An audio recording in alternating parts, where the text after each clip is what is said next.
Good afternoon and welcome, everybody. We're so glad that you've joined us for the Art of Calm, the latest in a series of webinars brought to you by the McKay Educational Resource Centre here at Cavan Library, Knox College. My name is Laura Allery. I'm the coordinator of the McKay Centre, and I'm going to be your on-camera host today. And not seen by you is our technical host, Sach Prashad. So thank you, Sach. I wanted to let you know that there will be a question and answer period at the end of Roger's presentation. So if you've got a question throughout, please use the Q&A button at the bottom of your screen, or you can just drop it in the chat and we'll be sure that that question gets to Roger at the appropriate time. Also, this webinar is being recorded and the recording will be shared with registered participants after the event. So now let's just take a moment to arrive, take a breath, and acknowledge the land. We're coming from many different places to gather in this virtual space. The place where I'm sitting right now, the land on which Knox College is situated, is the traditional territory of the Huron-Wendat and Petun First Nations, the Seneca, and most recently, the Mississaugas of the Credit River. Today, the meeting place of Toronto is still home to many Indigenous peoples from across Turtle Island. And as we express gratitude for the opportunity to live and work here, we're also keenly aware of the work that needs to be done to repair relations with our Indigenous neighbors. I also want to express gratitude for the support from the Ewart Endowment that makes this and this whole series of webinars possible. The McKay Educational Resource Centre is part of the continuing legacy of Ewart College, and we're here to support churches as they grow and figure out new ways to be communities of hope in this world. And speaking of hope, it is my great pleasure and delight to welcome and introduce our guest today, Roger Hutchison. Roger is an award-winning author, illustrator, and creative communicator. He's known especially for his compassionate work with children affected by tragedy, and also for his openness about his own personal journey with ADHD, anxiety, and depression. Following the shootings at Sandy Hook Elementary School in Newtown, Connecticut, Roger had the privilege of painting with children who had witnessed that tragic event. This experience affected him profoundly and led him to use his writing and his art to serve those who grieve. And it also led to the creation of his acclaimed book, The Painting Table. Roger, as you will see if you don't already know, is also an award-winning photographer with a focus on nature photography, and his work is displayed at Houston's St. Luke's Hospital.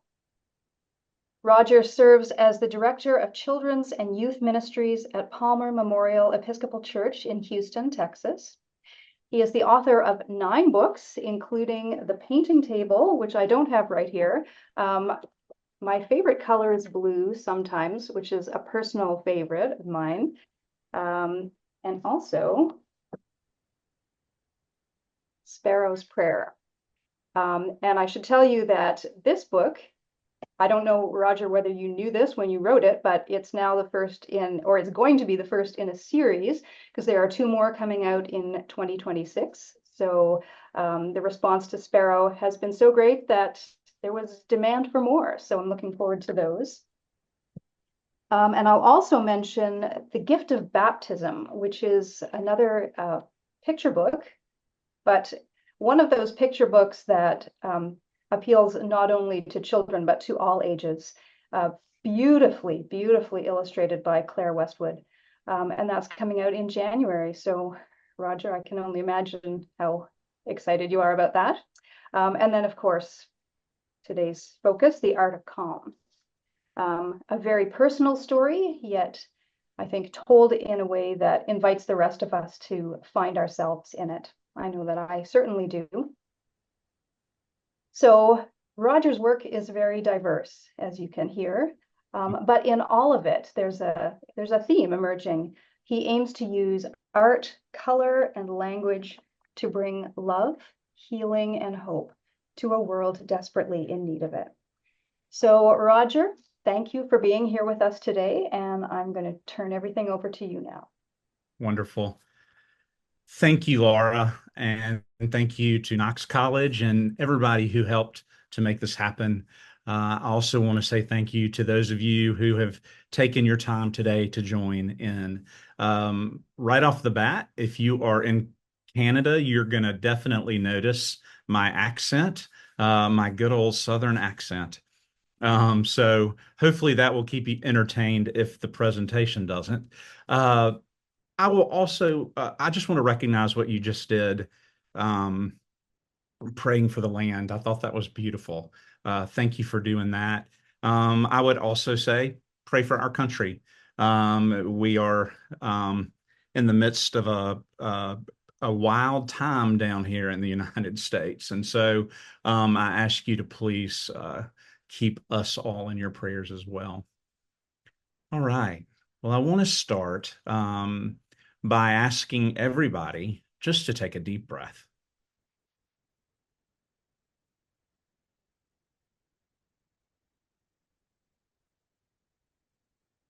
And if you feel like you need to do that throughout this presentation, go for it. I also want this time to be a time of calm for you as well.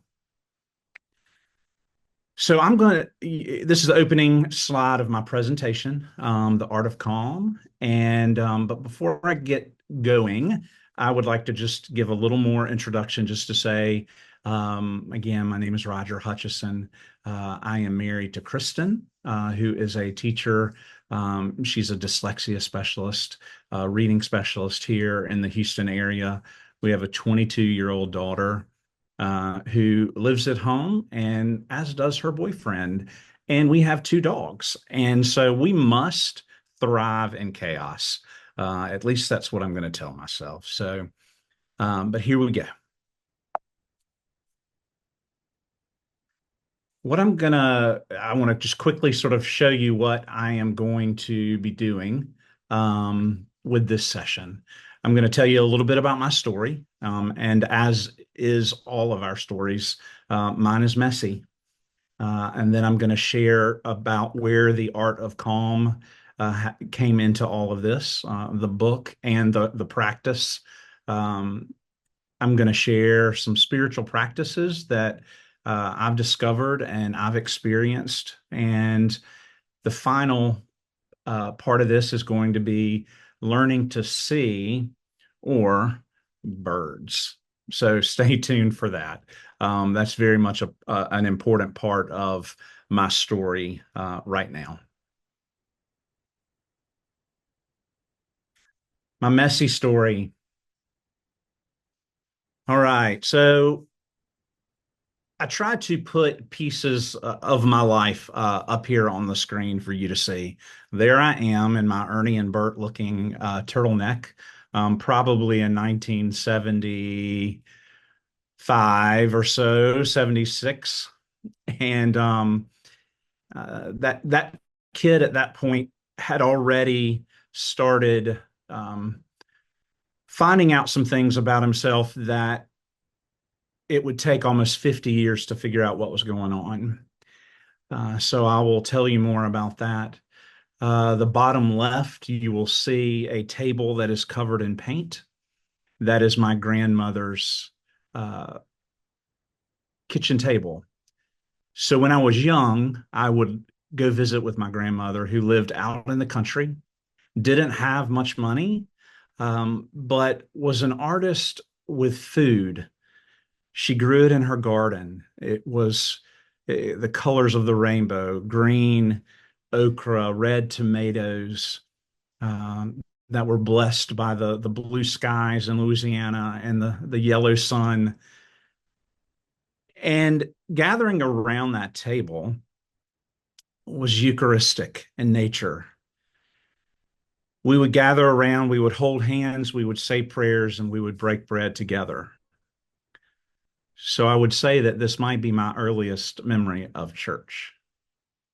And so when my grandmother well, before I get to that, one of the things that I remember most about this table is that following each meal, the grandkids would get underneath the table and it would be our fort. It would be a place to hide, and it would be a place where we could listen to the adults have conversations. It was also the place where I would look underneath the edge of the table and I could see my grandmother's legs standing next to my grandfather's legs. He or she would always wash the dishes and he would always dry the dishes. And then I remember that she would do both because he was not there.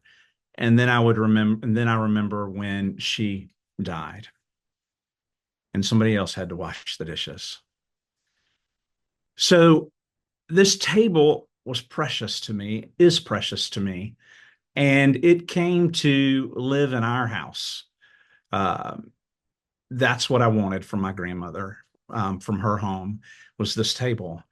And it wasn't fancy, we have Target and places like that, and it's not a fancy table. It's probably that kind of quality, a discount furniture store even, but it was precious to me. And it sat in a bedroom and soon became what I like to think about as an altar of remembrance, and hope in my space. At first, I would pay bills there, or I would go there to write. And what I then did, I started painting. Late one night, I was painting at this table, and I got frustrated with the brushes. They were not doing what I needed them to do. And so there was a lot going on in my life at the time. And so I just sort of angrily threw the brushes into the trash can and I squeezed paint out onto the canvas and I began to run my fingers through the paint and watched the colors move and dance together, into a new creation. And learned, what I experienced, I would say, in this time, was painting as prayer. It was the first time I realized that prayer doesn't always require words. And so for me, I began to paint at this table. Well, as you can see, I am not particularly neat when it comes to my paintings. And the table began to be covered, by the paint. And I told my mom what was going on, and she said, your grandmother would be very mad at you. And I said, no, she's not mad at me at all. She knows exactly what's happening. And so this is my painting table. Little did I know, what this table and sort of what happened to me around this table would inspire almost a movement of sorts. I think if you were to Google the painting table or and maybe put my name with it or not, you might see that there are painting tables taking place all over the place. My first real painting table session happened when, Laura alluded to this and said a little bit about it. But following the shootings in Newtown, Connecticut, at Sandy Hook Elementary, I received a call, from my editor at the time who said, we need you to come here and we need you to do something with these children. The Sunday school teachers don't know what, to do. They don't know how to answer the questions, that the children are asking. And I cried because I thought to myself, I don't know what to do. I don't know what to say. And I still really don't. But I said yes to that and traveled about 3 months after the shooting to Newtown. That evening, we painted. We thought we might have 12 or so children. We had 60 children who gathered with us, and we finger painted together. That's what I didn't. Yeah, I said that. So most of my artwork now is finger painting. And so what I invited, these children to do was to finger paint. They didn't have to talk about what they saw or heard or were feeling, with words. They were able to do that with art. And by some of them made just a mess. Some of them laughed and seemed bright, probably for the first time in months. Some of them had a really hard time with it. Uh, but what I love about children is they are resilient. And I left that night feeling more worry for the adults in the space, uh, because they knew something in a way that maybe the children didn't. Um, and children receive things differently. And so I worried about the adults. I think what's beautiful about this is it's been a long time since that shooting happened. And unfortunately, they continue. But I am friends now with some of those children and their parents from this many years later. And so it's been fun to watch them grow and change and succeed in life. So that is the story of the painting table, which really began to open up uh, my heart. It changed me at a cellular level, is what I say to people about my time in Newtown, Connecticut.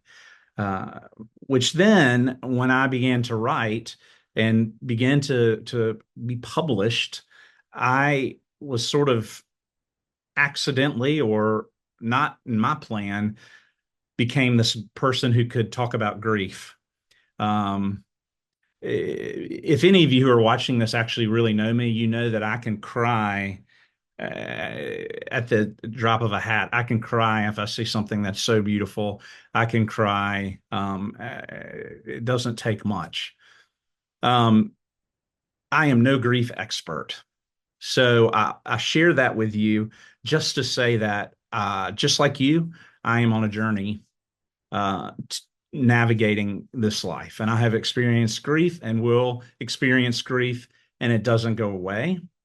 The way we navigate our lives with grief doesn't have a beginning and an end. And so I think that actually is very freeing to understand. There is no point A, point B, point C, and then you get to the end and you're done. Um, it actually, I think love is so beautiful, and grief in so many ways is also a gift and is so beautiful. Difficult, but beautiful. I talk a lot about that in the book that Laura said is her one of her favorites. Is my favorite color is blue sometimes. Now, I want to share a couple of other things with you as we sort of move into the next book. But again, you see the table, you see a camera, you see a typewriter, which I don't write on a typewriter, but I liked that picture. And you see the picture of a brain, and you see me, this sort of kind of goofy AI drawing of me. And my life is full and beautiful, as is probably all of yours. And it's also really hard at times. And so in 2017, we had just moved to Houston, Texas. We had just purchased our home. It was exciting. And then Houston was hit by Hurricane Harvey.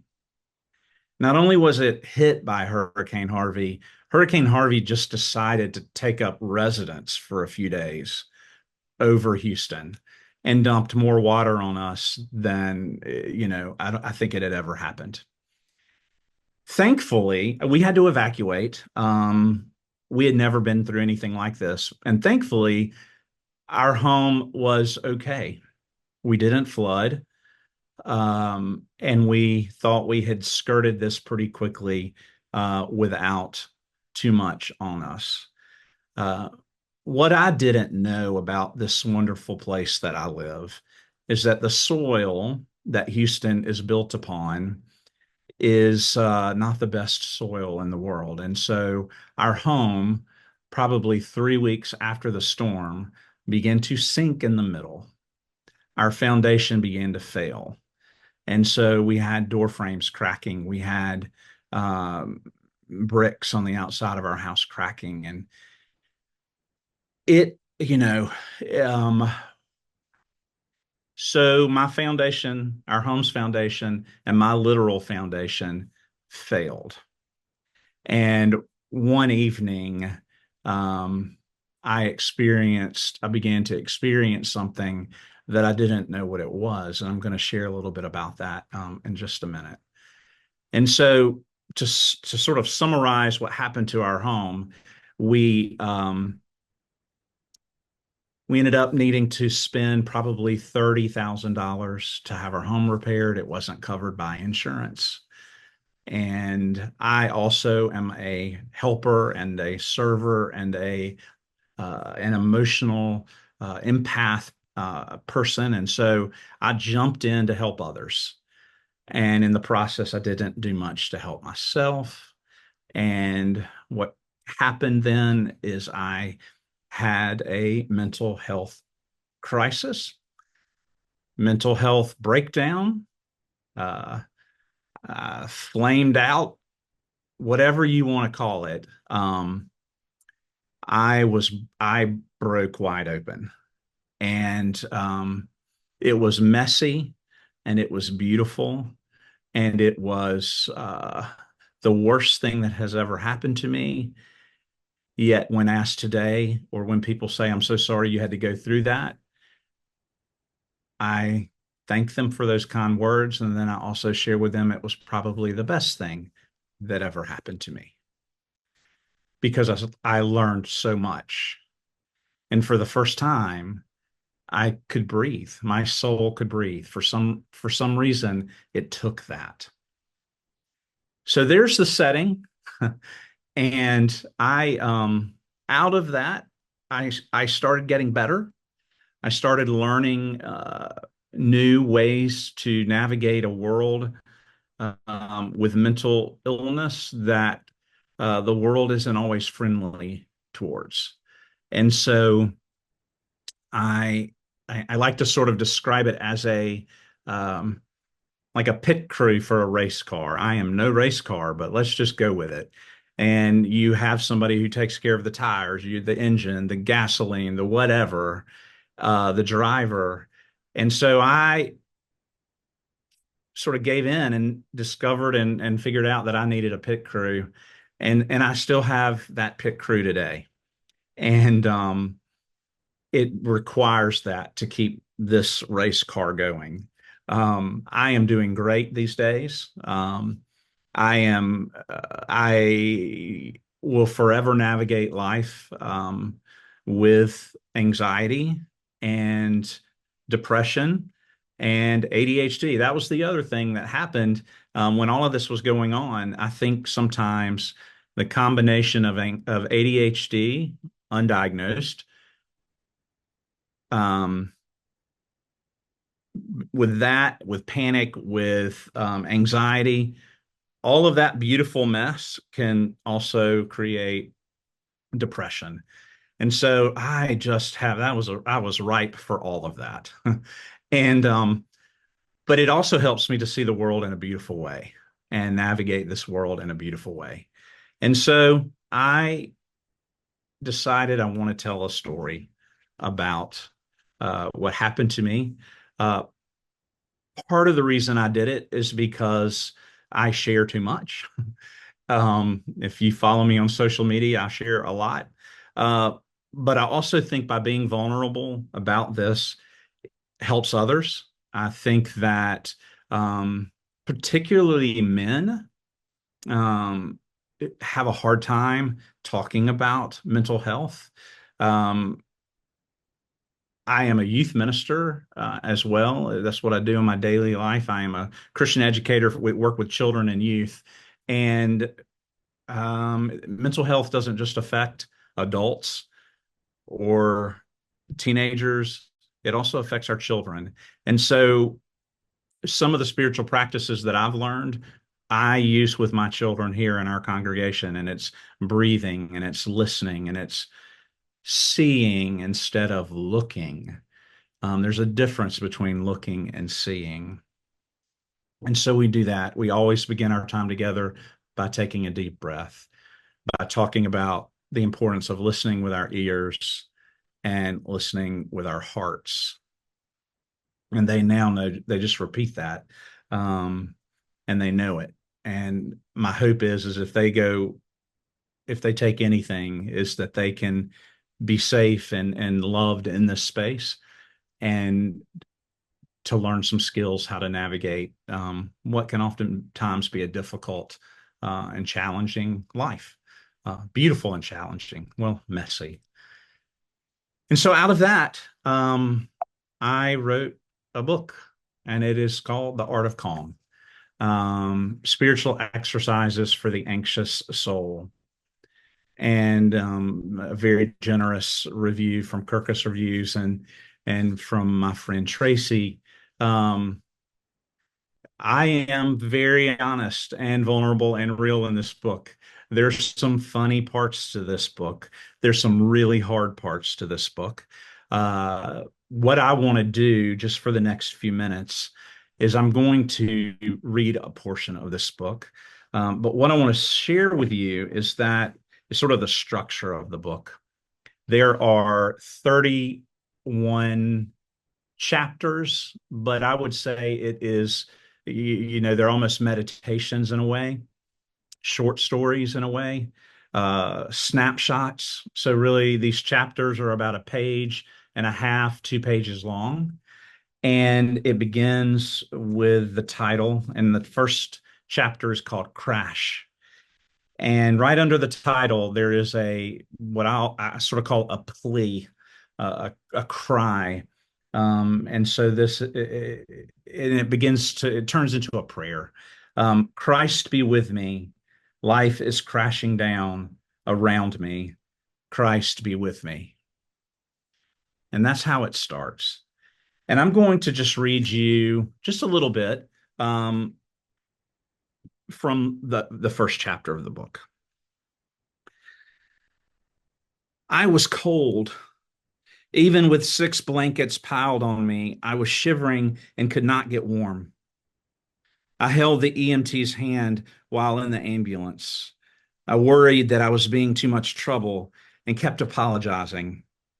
I always apologized. Earlier that evening, my wife, Kristen, and our daughter, Riley, thought dinner out might cheer me up. So they took me to Cracker Barrel, one of my guilty pleasures. If you don't know what that is a Southern, they don't, I mean, it's just sort of Southern breakfast, uh, eh, hamburgers, and just kind of what I would say sort of home cooking. Um, I ordered my favorite meal, but could not eat it. One bite, and I had to put my fork down. I looked across the table at the two people I love the most, and my vision began to blur so badly, I literally could not see their faces. I was terrified. So we went home, and I climbed into my most comfortable chair when an overwhelming sense of doom overtook me. I couldn't catch my breath, and my heart felt like a grenade that had just had the pin removed. Awaiting the impending explosion brought me to hysterics. Kristen called 911. I latched onto my wife's hand once we were together in the ER. Her touch felt warm.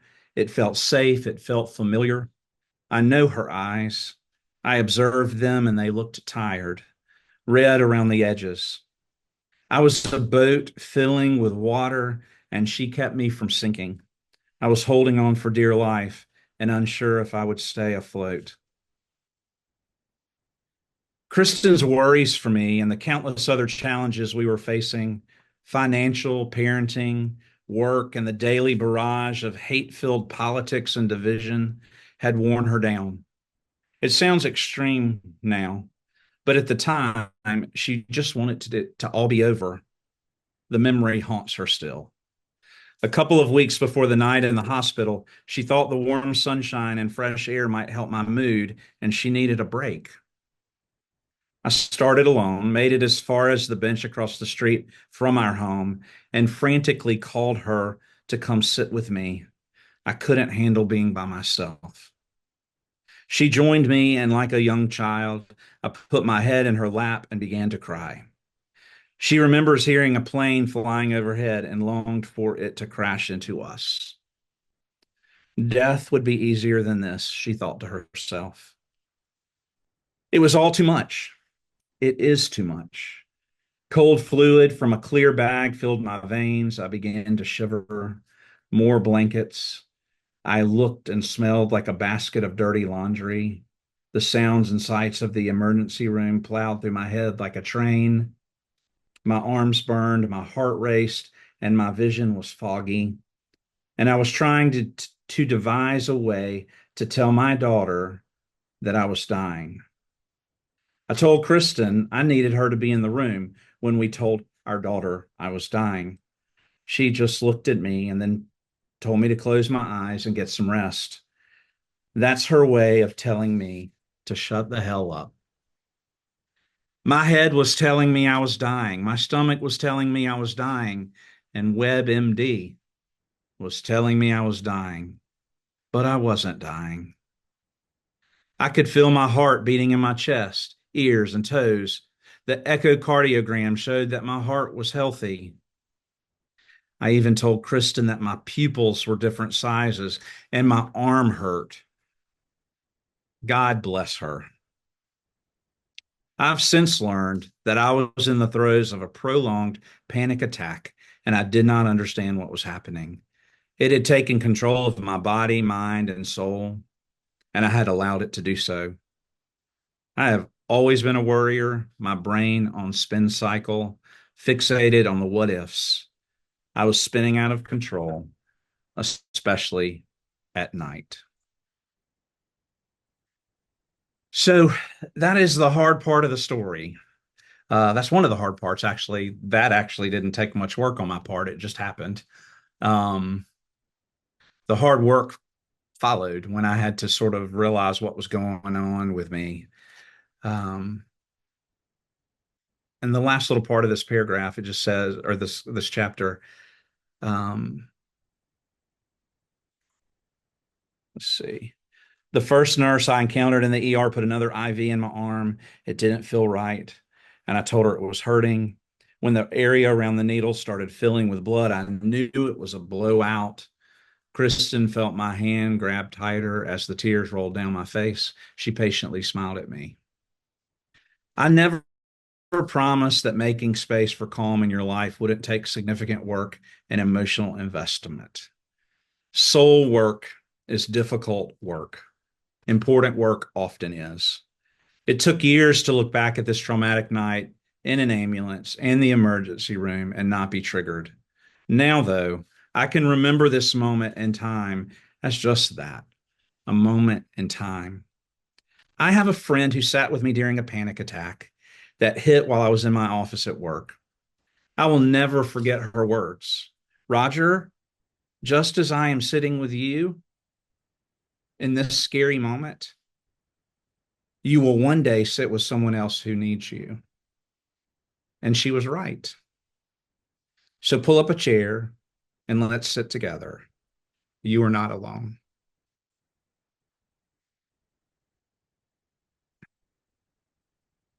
All right. I need to change the subject or I'm going to just start falling. Um, and then the way that these chapters end, there's an invitation. I invite you to do something. I invite you to reflect on a moment when you felt like your world was crashing down. So that's kind of the invitation. And then I invite you, the reader, to do some sort of practice to navigate what's going on. Make sure you are in a safe space. Take a deep breath using crayons, colored pencils, paints, markers, chalk, oil pastels.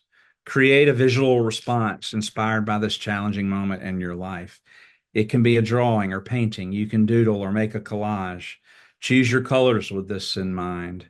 Are your lines jagged and rough? Is the page full or is there negative space? And then it has some reflection questions. Um, how did you find yourself in this place? What were you feeling and how were those feelings manifested? What color were these feelings? And then I end with a supplication, and that'll be all I'll read. But I want to end it with this. Christ be with me. Life is crashing down around me. Christ be with me. And you'll remember that that is at the beginning. The supplication then fills out this prayer. Christ be with me. Life is crashing down around me. Christ be with me. In my breathing, fast or slow, deep or shallow, in my body and soul, such emptiness. The flame is flickering, soon to go out. I long for oxygen and transformation, a longing for you. You hold me, you see me, touch me, hold me, help me to know that when I am crashing down, you are there. Christ be with me. Life is crashing down around me. Christ be with me. Amen. So that is the first chapter of 31 or so chapters. And I promise you, not all of them are that heavy. Um, I do navigate some hard things through the story. I do navigate some pretty funny things as well. I'm going to share a quick funny story. I'm not even going to read it, but this is how vulnerable and honest I am. One of the things I couldn't do was get out of the bed. I had a hard time getting out of the bed, and this probably went on for 3 months. Um, and I had a friend who said, "Why don't you get on YouTube and try to find something that made you laugh or got you moving? Maybe you could find chair yoga, something that older people often do, or people with physical limitations. So chair yoga." Well, that didn't interest me at all. My bed was comfortable and I was tired of scrolling. But then one day when I was scrolling, I scrolled upon the thing that I still laugh about and is one of the funniest things in my life is that I ended up on a um, feed of yoga for pregnant women. That is how I ended up getting out of the bed. I practiced yoga for pregnant women. Now, it made me laugh for the first time in months. It was silly and it was fun. And it actually is no different than anything else we might try, chair yoga or whatever. It focused on breathing, stretching your body, but doing it maybe in the bed or on the side of the bed. And so it was yoga for pregnant women who finally got me up and out of the bed. And that's just one little glimpse of this story. So yeah, the art of calm was pretty amazing uh, process for me. Again, I have ADHD. There are 50,000 words in this book, and I almost died when I proposed that I would write 25,000, and they told me they wanted 50,000. I didn't know how I was going to do that. But what I did was drive my car back and forth to work, and I have about a 30-minute drive, and I just talked into my car, into the phone, and it recorded it. And then I would then work the stories into writing. And so that was a pretty amazing experience. One of the things I want to share with you as part of this is just what is a spiritual practice? Um, this is spiritual exercises for the anxious soul. I like the word spiritual practices as well. Spiritual practices help us discover our deepest values, address our longing to connect with the divine, and propel us on the journey to wholeness. Spiritual practices are specific activities you do to deepen your relationships with the sacred and the world around you. And I love that definition. And here are some spiritual practices that I wrote down. This it doesn't even scratch the surface, but making art, photography, journaling, connecting with nature, protests, marching, petitions, prayer, dance, cooking, gardening, meditation, knitting, running, reading. And I am certain that so many of you have uh, spiritual practices that help center you, ground you in the moment, in the present. And you may not even think about that as a spiritual practice. Maybe encounter those things as a spiritual practice. And the last thing I want to share with you, a very important part of my story is that during COVID, during quarantine, we were all, of course, forced to go home and be home. And for so many, home is not where they want to be. Um, Home isn't safe for so many. Home is lonely for so many. I didn't know what I was going to think of being at home. And what I discovered is I couldn't sit at home. So I started walking. I'm one of those people who lost actually a lot of weight during COVID. A lot of people gained weight during COVID quarantine. Um, I ended up walking and I started walking half a mile. I started walking a mile. And by the end of COVID, I was walking 6 miles a day. And during that, I began to take photographs, take pictures of um, cracks in the sidewalk. I began to notice the shadows that plants would make. I would see the flowers along the sidewalk, but I would try to flip it and notice the shadows that the flowers were making. And I would take photos and I would share those on Facebook. And then I began to notice that people would take walks where they would do the same, where they would look for circles and they would take photos and they would do that with their phones. And it was a beautiful process. Well, photography opened something up in me. And during those 2 years that I pretty much worked out of my garage and I walked all the time, I ended up investing in a nicer camera. And I began to sort of notice birds, birds, things that I didn't take the time to notice before. It was that looking, I can look out my window and see a lot of things. I don't really see. I might zoom in on something and then I can really see something. And that's how it was with me and my love of birds. And over time, I began to learn more about them. I began to recognize their songs. I began to see them as holy and good and created by the one who gives us breath. I began to think about what if these birds are praying in their own way. And that's how Sparrow's Prayer, my picture book, came to be. And and so that's what I did. And I got pretty good at it. I didn't know what I was doing, and I began to learn, and I began to take better pictures, and then won a couple of contests, and then was recognized by having 50 of my pictures on permanent display in a hospital in the Texas Medical Center, which is a huge honor for people who are very sick to be able to walk past these images of birds and animals doing what they do. And so, what I have to share with you is a 41-second long, I think that's how long it is, just a little glimpse of some of the photographs that I take that I've taken.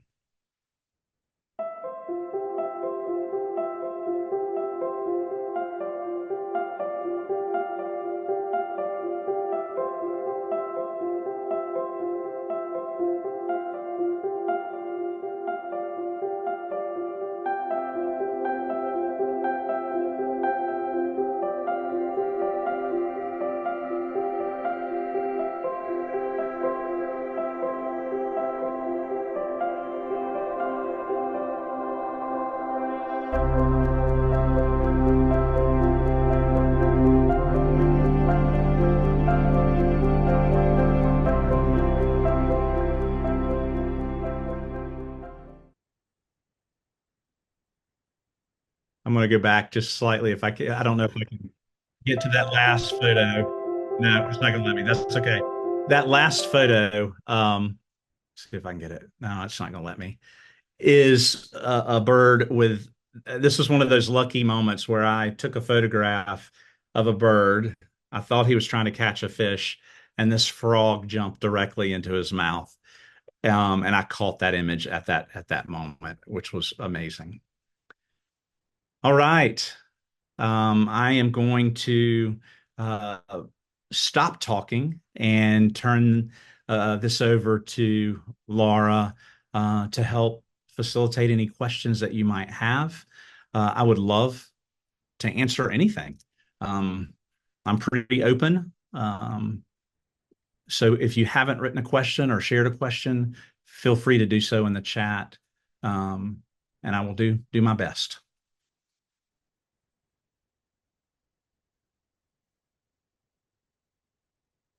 You're muted, Laura.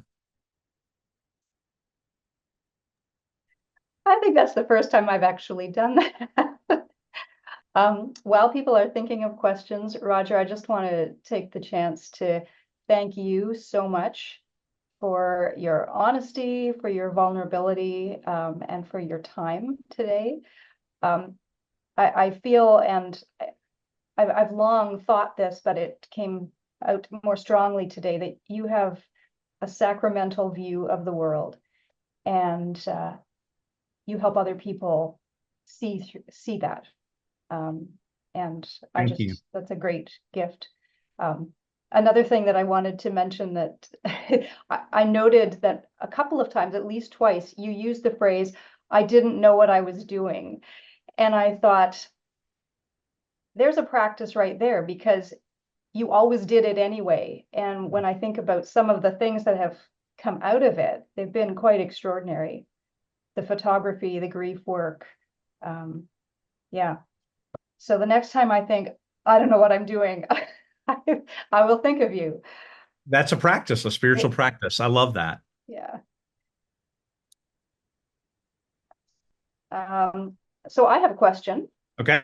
And I'm asking this kind of on behalf of my mom, who is no longer living, but I love the fact that there are, the invitations or the practices in this book are there. There's a multitude of them, and they're so varied. They don't all involve art or visual art of any kind, but some of them do. And I was wondering if you have any words of encouragement for people for whom art itself generates anxiety, Sure. because that is, When I do a painting table session or when I gather with people to do a creative response, of course, people respond with, "I'm not an artist," or "This is going to be ugly," or "I don't think I'm going to do it because I've never been good at this." My whole response to that is I don't approach that as we are trying to create some beautiful final product. For me, it is the process. It is the not knowing what we're doing, to take sort of build on what you said. Um, and it is the blending of color. It is just watching and feeling and using all of your senses in a way that maybe an art teacher might reprimand you for, or give you a bad mark if you do something wrong. Uh, for me, this kind of painting as prayer or creative response, there is no right or wrong. And so we live far too much in place of shame and guilt and all those things. And I think that if we can open ourselves up to that, and that's why I think finger painting is really fun, because I think it also opens up a place where maybe in our childhood, or maybe we had a childhood where we didn't get to play and finger paint, and this gives people an opportunity. So most of the time, by the end of these sessions, people are all in. hmm. It's interesting with the finger painting, because I think that's the only time I've ever seen my mom do art. Yeah, And that's when my kids were little, she would finger paint with them. So yeah. thank you. We do have another question here. Okay. As one creates or shares an art form, do you begin with that person's description of the piece or art form? And then do you ask them to share about what emotions it elicits? Um, That's a good question. So people, the hardest thing for people to do is to start. So I often will give a prompt, whether it is I just met with a group of young uh, LGBTQ uh, young people who are part of a youth group, and we did a thing on self-portraits and sort of how to love ourselves, and that we are created in the beauty of God. We are created in God's image, and so I asked them to create do their self portraits. But what I said is it doesn't have to be a face. It could be colors. It could be a safe place. It could be whatever they chose. And so I began with an invitation, a prompt. Uh, they navigate through the painting, and then we get toward the end. I never do this with the goal of having asking or expecting people to share. Um, some people love to share, and I will invite that, but I make it very clear at the beginning that you do not have to share. But yeah, so there's a rhythm to it. There's a nervousness at the beginning, and then everybody gets quiet, and then you can hear the conversations begin again, and it's pretty a remarkable experience. I don't know if that answered the question. I hope so. I'm just wondering if our questioner has not added a, oh, thank you. So I would say yes, that did answer the question. Okay. Are there other questions? Perhaps while we're waiting, this is a very, well, I mean, every piece of art, every piece of writing is personal to some degree, but this one particularly so. Have you found that it elicited a lot of personal responses from readers? Yes. And there's two parts to that question I want to respond to quickly. First, yes, people have shared a lot with me. People have shared just how they've felt like this, and it was nice to finally meet somebody else who actually spoke the words and named what they were feeling. Again, that's happened with a lot of men. On Facebook, I get these messages often from men who share with me that they can't talk to anybody about this, or they haven't been able to do that. The other part of this is that when writing something like this, it took a lot out of me to write this book. And I also had to set some boundaries with how I can respond to people, and how I can choose to carry or not carry the pain that they feel. I am not a professional therapist, a counselor, a psychiatrist, none of that. I am just somebody who walks along with so many others who have experienced what I experienced and worse. And I just am willing to share about it. Okay, thank you. You're welcome. Are there any other questions? If not, Silence. that's Silence. silence is also a spiritual practice. That is right.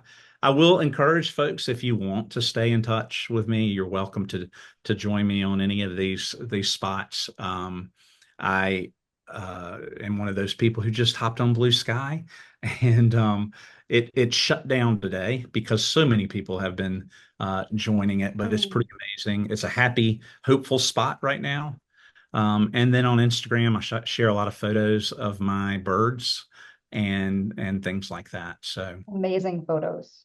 thank you. I have to, yeah. Thank you. Okay, so commenter, thank you, Roger. I need to sign out, have a meeting, blessings. So our time, we are pretty much at our time. I would like to again thank you, Roger. And oops, sorry, hold on a second here. I think we have another. Oh, okay, so I think this question is how do non-Christian readers respond to, Excellent. yeah, to the book? Excellent question. Excellent question. Um, I wrote this book out of a place of faith. I am a Christian in the Episcopal Church and the Episcopal tradition. Um, this book also can be read through the lens of somebody who is not Christian. That's just my story. So much so that let me show you this. This book has been translated into Arabic. And so what's been amazing is how this book has reached people.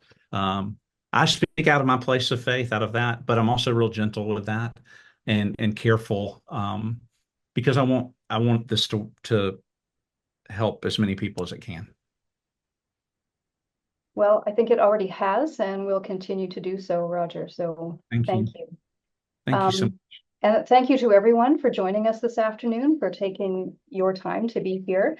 Just to let you know, we have another session that's going to be taking place in the spring, date to be determined. And our guest will be Connie Vissers, scholar, educator, and gardener. Connie is going to be talking about tending to the mental and spiritual health of children in this time of climate crisis. So watch for announcements about that. Please spread the word and join us online if you can.